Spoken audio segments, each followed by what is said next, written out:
یہ ایک دو سوالات آئے ہیں، ان کا جواب دے کے ہم بات ختم کرتے ہیں۔ قبرستان کی زمین میں جنازے کی نماز ہوگی یا نہیں؟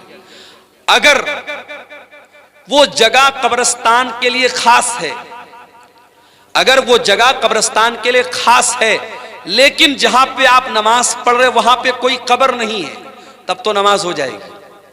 لیکن اگر جہاں پہ آپ جنازے کی نماز پڑھ رہے وہاں پر قبریں ہیں، قبروں کے بیچ میں آپ جنازے کی نماز پڑھ رہے یا قبر کے اوپر کھڑے ہو کے پڑھ رہے ہیں تو یہ پھر مناسب نہیں ہے، اس لیے کہ قبر کے اوپر کھڑے ہو کر کے نماز پڑھنے سے یا قبرستان پر نماز پڑھنے سے اللہ کے رسول صلی اللہ علیہ وسلم نے منع کیا ہے۔ اللہ کے نبی مرد اور عورت کی جنازے کی نماز الگ الگ جگہ پڑھاتے تھے یا نہیں؟ ایسی کوئی دلیل نہیں ہے، ایسی کوئی دلیل نہیں ہے کہ مرد کے جنازے کی نماز الگ جگہ پڑھاتے تھے، عورت کے جنازے کی نماز الگ جگہ پڑھاتے تھے۔ ہاں، جب جنازہ آتا تھا، اگر مرد کا جنازہ ہوتا تھا تو اللہ کے نبی سر کے پاس کھڑے ہوتے تھے، اگر عورت کا جنازہ ہوتا تھا تو بیچ میں اس کی کمر کے پاس کھڑے ہوتے تھے۔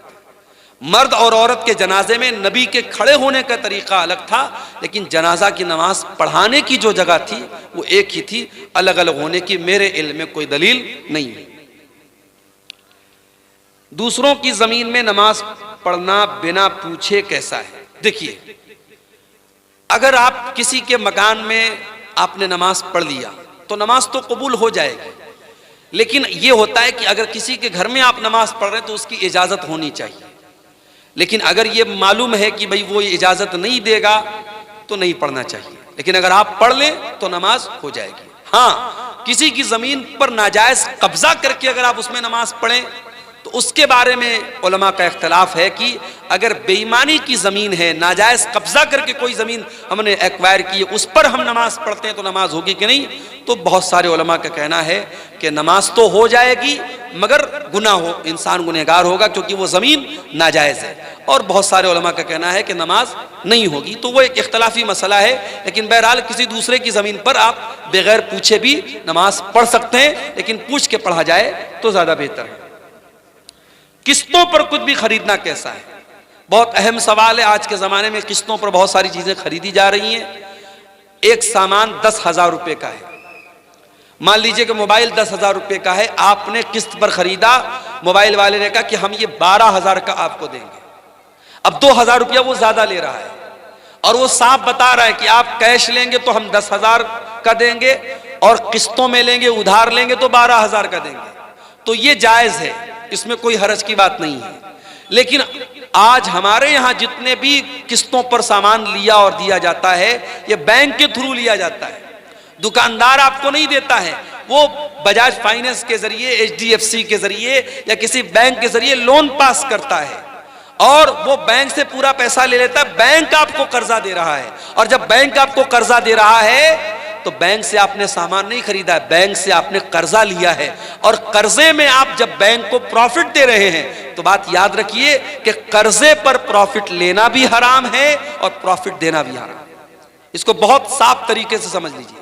سامان میں ادھار کی اور نقد کی قیمت الگ ہو سکتی ہے، لیکن آپ کسی سے قرضہ لیں گے تو اس میں اگر کم زیادہ رہے گا تو وہ گناہ کا کام ہے، اور آج جتنی بھی فائنانس کی اسکیم ہے سب بینک کے تھرو ہوتی ہے، اور وہ دکاندار بینک سے پورا پیسہ لیتا ہے اور بینک آپ کو ادھار دے رہا ہے، تو اس لیے یہ شکل صحیح نہیں ہے، یہ جائز نہیں ہے۔ دوسری بات یہ کہ بعض انٹرسٹ کہتے ہیں 0% انٹرسٹ، کہتے ہیں صاحب جتنے کا سامان اتنا ہی پیسہ آپ کو دینا ہے، ایکسٹرا نہیں دینا ہے، مگر اس میں کچھ ڈھکے چھپے کچھ خرچے رہتے ہیں، جیسے پروسیسنگ چارج رہتا ہے، 10,000 کا آپ موبائل لیں گے 1,000 روپیہ پروسیسنگ چارج لگے گا۔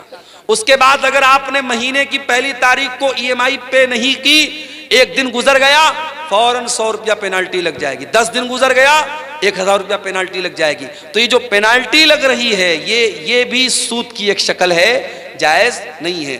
اس لیے ہمارے یہاں جو فائنانس کا جو سسٹم ہے یہ بہت ہی خطرناک ہے شریعت کے اعتبار سے، اور اس میں سود کی شکل موجود ہے، ہمیں اور آپ کو اس کو اوائڈ ہی کرنا چاہیے، اس سے پرہیز ہی کرنا چاہیے، یہ بالکل بھی مناسب نہیں ہے، کیونکہ سود کا لینا بھی حرام ہے اور سود کا دینا بھی حرام ہے۔ عورت کو نوکری کرنا چاہیے یا نہیں، سرکاری ہو یا غیر سرکاری؟ عورت نوکری کر سکتی ہے، شرط یہ ہے کہ وہ پردے میں رہ کے نوکری کرے اور اس کی نوکری میں غیر مردوں کے ساتھ انٹریکشن اس کا نہ ہو.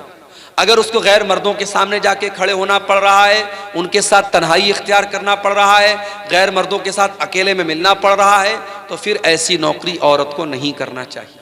اس لیے کہ جب کوئی عورت کسی غیر مرد کے ساتھ تنہائی میں ملے گی تو اللہ کے نبی فرماتے تیسرا وہاں شیطان ہوگا اور وہ شیطان اپنا کام کرے گا.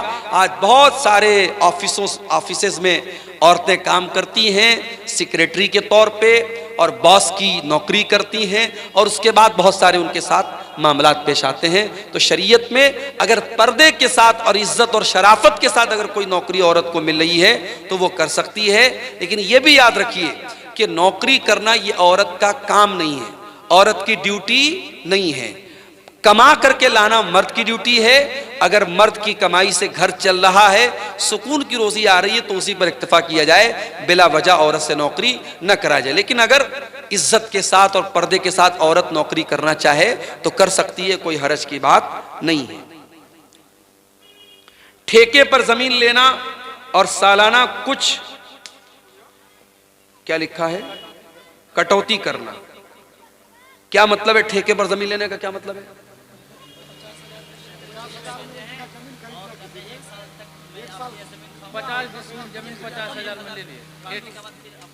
نہیں یہ غلط شکل ہے نا. دیکھیے سیدھی سی بات ہے، آپ کی زمین ہے، میں پیسہ دے کر کے زمین لے رہا ہوں تب تو ٹھیک ہے. اب میں نے آپ کو پیسہ دیا اور آپ نے مجھے زمین دیا، اب 1 سال تک میں آپ کی زمین سے فائدہ اٹھاؤں اور آپ میرے پیسے سے فائدہ اٹھائیں تو یہ شکل بھی سود کی شکل ہے. اس کا مطلب یہ ہوا کہ آپ نے مجھ کو جو زمین دی اور میں نے آپ کو 1 لاکھ روپیہ دیا تو 1 لاکھ میں نے ادھار دیا آپ کو، اور ادھار کا بینیفٹ کیا اٹھایا جا رہا ہے کہ زمین لی جا رہی ہے. تو ادھار پیسے پر کسی بھی طریقے کا بینیفٹ لینا صحیح نہیں ہے. آپ زمین کا اگر لین دین کر رہے ہیں، ایک ہوتا ہے کہ ایڈوانس دے دیا، 1 لاکھ روپیہ ہم نے ایڈوانس دے دیا، 1 سال میں ہم پورا پیسہ ادا کریں، وہ ایک الگ شکل ہو گئی. لیکن اگر کسی کو زمین ہم نے پیسہ اس سے زمین لے لی اور 1 سال تک ہم نے فائدہ اٹھایا اور اس کے بعد پیسہ واپس کر دیا اور زمین والے نے زمین واپس کر لی تو پھر یہ شکل صحیح نہیں ہے. باقی مزید اس کی جو شکلیں ہیں وہ آپ اپنے علاقائی علماء سے سمجھ لیں تو زیادہ بہتر ہے. پتی پتنی آپس میں ملاقات کے دوران کسی پرکار کے، جو بہت مشہور چیز ہے ہمارے یہاں، میں نام نہیں پڑھ رہا ہوں اس کا سوالات کا کیونکہ بچے وغیرہ بھی بیٹھے ہیں، میاں بیوی کی ملاقات کے پہلے حمل کو روکنے کے لیے جو طریقے استعمال ہوتے ہیں، 2-3 شکلیں ہمارے یہاں زیادہ رائج ہیں. جیسے وہ خواتین گولی وغیرہ لیتی ہیں یا مرد حضرات کچھ چیزوں کو استعمال کرتے ہیں. تو سوال پوچھا گیا کہ اس کو استعمال کرنا کیسا ہے. تو دیکھیے اب ظاہر ہے کہ اللہ کے رسول کے دور میں یا صحابہ کے دور میں تو یہ چیزیں نہیں تھیں، لیکن اس دور میں بھی پریگنینسی نہ ہو، حمل نہ ہو، اس کے لیے کچھ طریقے اپنائے جاتے تھے. ایک طریقہ تھا عزل کا طریقہ. تو عزل کا جو طریقہ تھا اس میں یہ تھا کہ مرد جو ہوتا تھا وہ یعنی یہ نوبت ہی نہ پیدا ہو کہ پریگننسی کا کوئی معاملہ پیش آئے، وہ ایسا طریقہ اپناتا تھا. تو اللہ کے نبی صلی اللہ علیہ وسلم نے اس کو حرام قرار، آپ نے کہا بچو تو بہتر ہے لیکن آپ نے حرام قرار نہیں دیا. تو اسی لیے علماء کا یہ کہنا ہے کہ اگر اس طریقے کی احتیاطی تدابیر اگر استعمال کی جائیں، اور وہ بھی اس وجہ سے کہ بھی بچہ چھوٹا ہے، اگلا بچہ اگر پیدا ہوگا تو اس بچے کے دودھ وغیرہ پینے پر یا اس کی پرورش پر مسئلہ آئے گا، تو اس سوچ کے ساتھ اگر وہ ان چیزوں کو استعمال کرتا ہے تو اس کی گنجائش بنتی ہے. لیکن ہاں صرف اس ڈر سے کہ پیدا ہو جائے گا تو ہم کہاں سے کھلائیں گے، یا کوئی ایسا طریقہ اپنانا کہ پرماننٹ حمل نہ ہو، یا نسبندی کرا لینا، یا اس طریقے کا کوئی آپریشن کرا لینا کہ آئندہ اولاد نہ ہو بنا کسی مجبوری کے، تو یہ ٹھیک نہیں ہے، یہ مناسب نہیں ہے. یا اسی طریقے سے اگر حمل ٹھہر گیا، حمل کے ٹھہرنے کے بعد کوئی دوا کھلا کر کے حمل کو ضائع کرنا، یہ ساری شکلیں حرام ہیں. ان سب سے ہمیں پرہیز کرنا چاہیے اور بچنا چاہیے. جب علماء جہیز لیتے ہیں تو عام آدمی کو کیوں منع کرتے ہیں؟ بہت اچھا سوال ہے. علماء اگر جہیز لیتے ہیں تو کیا وہ عام آدمی کو منع نہیں کر سکتے؟ اگر عالم کا کام تقریر کرنا ہے، بیان کرنا ہے، اور جب وہ شادی کا مسئلہ بیان کرے گا تو کیا اس وجہ سے کہ اس نے کبھی جہیز لیا تھا کیا وہ اس کو جائز قرار دے دے؟ نہیں. دیکھیے جو چیز غلط ہے عالم کے کرنے سے وہ صحیح نہیں ہو جائے گی. اور آپ اللہ تعالیٰ کے یہ جواب نہیں دے سکتے کہ وہ ہمارے محلے کے تو مولانا صاحب کرتے تھے. مولانا صاحب کے کوئی کام کرنے سے وہ کام صحیح نہیں ہو جائے گا. صحیح اور غلط کا معیار قرآن اور حدیث ہے, صحیح اور غلط کا معیار دلیل ہے. اگر دلیل کی روشنی میں جہیز لینا غلط ہے, جہیز کا لین دین غلط ہے تو غلط ہے. اگر عالم نے لیا ہے, عالم اللہ تعالیٰ کیا اس کا حساب دے گا. اب سوال یہ کہ عالم کیوں منع کرتے ہیں, تو آپ کیا چاہتے ہیں کہ ایک تو اس نے لیا ہے, ایک غلط کام کیا, آپ منع بھی نہ کرے, دوسرا غلط کام کرے, تو ڈبل غلط کام اس سے مت کروائیے. اگر کوئی لے رہا ہے, دے رہا ہے, تو وہ غلط ہے, اور اس کے لینے دینے کی وجہ سے وہ صحیح نہیں ہو جائے گا. مولانا صاحب, اگر ہم لڑکیاں رخصت کی حالت میں رہتے ہیں تو قرآن امپارا چھو کر پڑھ سکتے ہیں, تو نہیں تو دوسری کتاب میں وہی صورت اور آیت رہتی تو اس کو کیوں چھوتے ہیں؟ دیکھیے, بہت اچھا سوال ہے کہ جب عورتیں پیریڈ میں ہوں, تو اب ایک سوال یہ ہے کہ پیریڈ کی حالت میں عورت قرآن کو چھو سکتی ہے یا نہیں. ایک مسئلہ یہ کہ قرآن کو چھو سکتی ہے یا نہیں, اور ایک مسئلہ ہے کہ کوئی کتاب ہے, کوئی رسالہ ہے, کوئی میگزین ہے, اس میں قرآن لکھا ہوا ہے, اس میں آیت لکھی ہوئی, اس کو چھو سکتی ہے کہ نہیں. تو دیکھیے, جو حکم قرآن کا ہے وہی حکم اس میگزین اور رسالے کا نہیں ہو سکتا ہے. اس لیے کہ آپ دیکھیے کہ اللہ کے نبی صلی اللہ علیہ وسلم نے بادشاہوں کو لیٹر لکھا, اور اس میں بسم اللہ الرحمن الرحیم بھی لکھا, قرآن کی آیت بھی لکھی, اور بادشاہ لوگ ظاہر کافر تھے, ان کے ہاتھ میں وہ لیٹر گیا, اس کا مطلب کہ ایک ضرورت کے تحت وہ لیٹر ان کو دیا گیا. تو عورت اگر قرآن کو چھو رہی ہے اور کسی کتاب کو چھو رہی ہے, دونوں برابر نہیں ہے, ایک بات. دوسری بات یہ کہ پیریڈ کی حالت میں عورت اگر دستانے کے ذریعے یا دوپٹے کے ذریعے قرآن کو چھوئے تو بہتر ہے, ڈائریکٹ نہ چھوئے. لیکن اگر موبائل وغیرہ میں قرآن پڑھنا چاہے تو پڑھ سکتی ہے, یا بغیر چھوئے پڑھنا چاہے تو پڑھ سکتی ہے. کوئی عورت قرآن کی حافظہ ہے, اگر پیریڈ میں وہ قرآن پڑھ رہی, کوئی حرج کی بات نہیں, پڑھنا منع نہیں ہے. چھونے کے بارے میں بعض حدیثیں ایسی ہیں کہ چھونا صحیح نہیں ہے, تو چھونے کے لیے وہ دوپٹہ یا دستانہ وغیرہ استعمال کرے, اور تو رسالہ اور جو میگزین وغیرہ ہے اس کو پڑھ سکتی ہے, اس میں کوئی حرج کی بات نہیں. اس کا حکم وہ نہیں ہے جو قرآن کا حکم ہے. مولانا صاحب, کیا ہم لوگ گوبر سے گھر پوچھ سکتے ہیں؟ دیکھیے, گوبر ایک گندگی کی چیز ہے, گوبر ایک گندگی کی چیز ہے, اور اسی لیے حدیث میں گوبر سے استنجا کرنے سے منع کیا گیا ہے.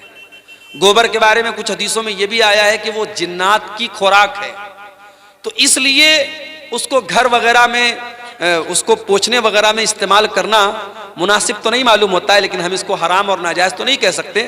اس کے بارے میں بھی آپ اپنے علاقائی علماء سے جو ان حالات کو زیادہ بہتر سمجھتے ہیں ان سے آپ رابطہ کریں تو زیادہ بہتر ہے. واللہ اعلم بالصواب.